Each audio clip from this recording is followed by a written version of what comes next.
Hi, I'm Lori Pine, the Joy CEO, and welcome to the Joy CEO podcast. This is a show for women who are leading in corporate and building businesses who refuse to believe those two things have to feel like a grind. If you are ambitious, driven, and somewhere in the back of your mind wondering if there's a way to lead that doesn't cost you everything, you are in exactly the right place. We lead with joy here. Joy is a strategy for leadership and not just fluff. So welcome back. If you've been here before, you know I adore you. And if you're new here, I'm so glad you found your way to us. Today, I want to start with something someone said to me years ago. My mentor, Anne, a woman I just adore and trust, someone who has watched me operate up close and personal, pulled me aside and said, Lori, your biggest problem is that you make it look easy. And I remember hearing that and thinking, is that a compliment? Because it certainly felt like one. I do all the things, and here I am making it look easy because I am so capable, composed. Look at me having it all together. Well, guess what? I sat with it a little bit longer, and I started to understand what she actually meant. The problem wasn't just that I made it look easy. It's that everyone believed me.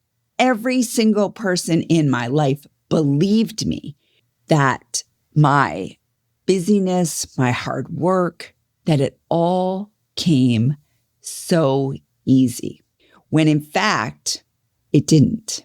So my leadership believed me, my team believed me, my family believed me, and the longer I kept performing, the more I believed it. I myself, until I genuinely couldn't tell the difference between being fine and just being really good at saying so. Hi, how are you? I'm fine. I'm good. I'm fine. Yes, got it all together. Latest project right on track. Gonna have those deliverables to you. Promise we are going to meet that number. How are the kids? Yep, they're fine too. Meanwhile, House of Cards feels like I'm barely keeping it together. And so really, here's what I've come to believe and what this episode is all about. The women who are struggling the most right now are not the ones who cannot perform. In fact, they're the ones who perform so well that nobody, including themselves, ever gives them permission to stop. Nobody's really checking in on them and saying, how are you really? Not just the answer that you give to everybody, but how are you really? And then looking them square in the eye with an open heart and waiting for a response. So this woman, she doesn't have a bandwidth problem. She might be you. She might be your friend. She might be your boss. But she doesn't have a bandwidth problem. She doesn't have a time management problem. She has a permission problem. And the very thing that makes her exceptional at her job, because we know she's really good at her job, she loves her job, is the same thing that is making it impossible for her to breathe right now. And that's what we're going to talk about today. So let's talk about why this might feel a little bit urgent, because year after year, and 2026 is no different, we are seeing data come out of Gallup and McKinsey with a story that's telling us that I think probably all of you listening to this podcast can feel in your body, in your psyche, even if you haven't seen the numbers, that women are engaged. You're probably the most engaged employees in the workforce, and simultaneously the most burnt out or on the brink of burnout. And those two things are happening at the same time, in the same body, at the same job. Women in senior leadership are burning out at rates significantly higher than their male colleagues. And we know that that's because they're putting more in, more energy, more feeling, more heart. They're doing the extra projects. They're being asked to do extra projects. And they almost never, ever put it down. They don't shut it off. They're bringing their laptop to bed after they put the kids to sleep. They're waking up early and logging on so that they can get things done before anybody else is awake in their house. Here's the part that I find the most telling. When women receive the same support, the same sponsorship, the same advocacy that the men do, they are equally as ambitious, just as interested in advancing. So ambition isn't the problem. It's the operating system that runs underneath it. And I don't know about you, but when I was leading a $1 billion team, I didn't even fully realize the amount of anxiety that I had in my operating system that was constantly running beneath the surface. I just wasn't able to even be aware of it at that time. So let me take you back to a time, 2019, when I was leading a very large team. My customer had 13 divisions spread across the United States, and I had team members in every single one of those divisions. So, I was constantly on a plane every single week, going to see the customer, meeting up with somebody that reported to me. And I would also be heading to our internal headquarters in Charlotte, North Carolina. So every week I would kiss my husband goodbye, say goodbye to the boys, and off I would go. And that was just the rhythm of the job. It was 1 night, 2 nights, 3 nights. But that fall of 2019, my oldest son, started his senior year of high school. And something just wasn't sitting well with me. I was really starting to come to terms with, this is his last year at home. And every single event was a last. And for those of you who have children in high school, who have children who are graduating this year, you know what I'm talking about. You know this ache and this realization of, wow, that went really fast. So this calendar started to feel like a countdown. So by December, each event is carrying a lot of extra weight. So 1 week in early December, I needed to be in Charlotte Monday through Friday, which was rare for me that I was there the entire week. This was a heads down planning session and really important work, and I needed to be there. The problem was that Wednesday night, Jackson had a senior night for his wrestling team, and I wasn't going to miss it. So I left the meetings on Wednesday afternoon, caught a flight from Charlotte back to New York, attended the event, even had a big sign, handmade. I don't know how I pulled that off, like go Jackson, all the things, and attended the parents' senior night, and then caught a 6 a.m. flight out of New York the next morning to get back to Charlotte by 8 a.m. And you can do the math. That meant I was up at like 3:30 to the airport by 4:30, to catch the 6 a.m. flight. So was I exhausted? Yes. Was I there? Undoubtedly. Wouldn't have missed it. But something in me really started to shift in that particular trip. And I remember telling my husband that weekend when I got home, I can't keep up this pace. I'm tired. I'm missing too much of his senior year. I feel like I'm really not present and something has to change. But I didn't know what it was going to be. And it turned out that a couple of months later, there would be a global pandemic and the world would shut down. And suddenly my whole family was home. And together, in a way none of us had planned, it was something we all needed. And there were so many hard and awful things about that time. But that was a real blessing for me and for us and our little family, that we were home and we were together and we really got some quality time. And the one thing I want you to notice about that December is I was performing at the highest level of my career and I was running on fumes. And not one person around me, not my leadership, not my peers, not my team, had any idea. Nobody knew because I made it look easy and they believed me. My mentor was not wrong. I did make it look easy. And for a long, long time, I thought that that was a skill and that that was a gift. I thought that was professionalism and leadership at its finest. And I thought that that's what strong leadership looked like, that that's what strong female leaders do. They lead and they make it look easy and they really forgo any of their personal needs in order to do so. What I didn't understand yet was that making it look easy and having everyone believe it had actually become its own kind of trap. And I was trapped. Because if you make it look easy and people assume that it is, well, then they give you more. And then they give you more and maybe even a little bit more. And then they rely on you more. And they stop asking you how you're doing because the answer always seems to be the same. I'm fine. I'm doing great. Everything's great. And before you know it, you become, and I've used this image before, you become this load-bearing wall.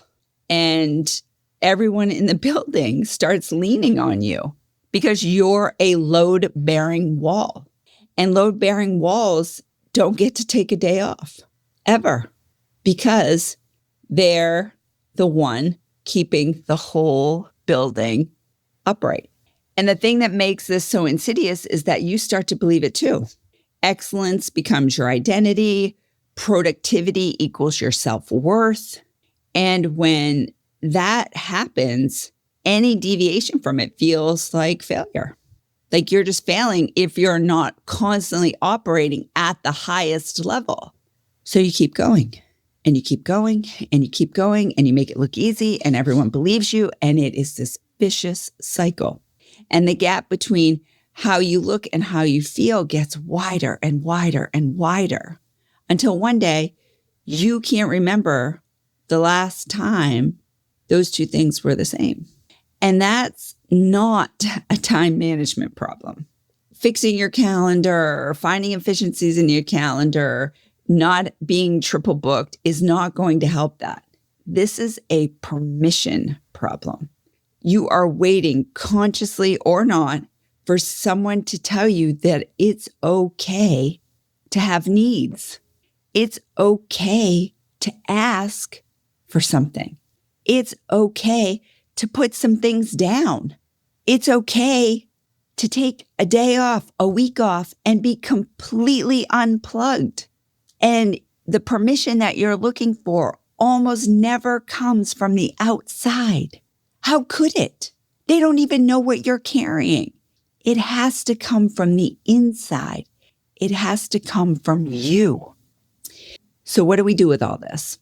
I'm really not interested in just giving you all this and then telling you, okay, have a nice day. So let me give you just a little bit of direction. The first thing I would want you to consider is this. Where in your life are you performing competence that you might not actually feel? This would be ways that you are just habitually making it look easy and it's so automatic for you that you've actually stopped checking in with yourself about whether or not that's true. I had this moment where I got promoted once and I was so interested in the actual promotion that the thought occurred to me, I wonder how quickly I can get promoted again. And I hadn't even actually started the job. So that constant need for acceleration, that constant need to keep going, and that ambition was really detrimental to me at that point. So where might this automatic ambition, this habit of making it look easy for you, be causing you issues? And where do you need to check in with that? It could be a leadership meeting where you give confident answers and then go back to your desk and quietly question every one of them. Like, is that even necessary to do to yourself?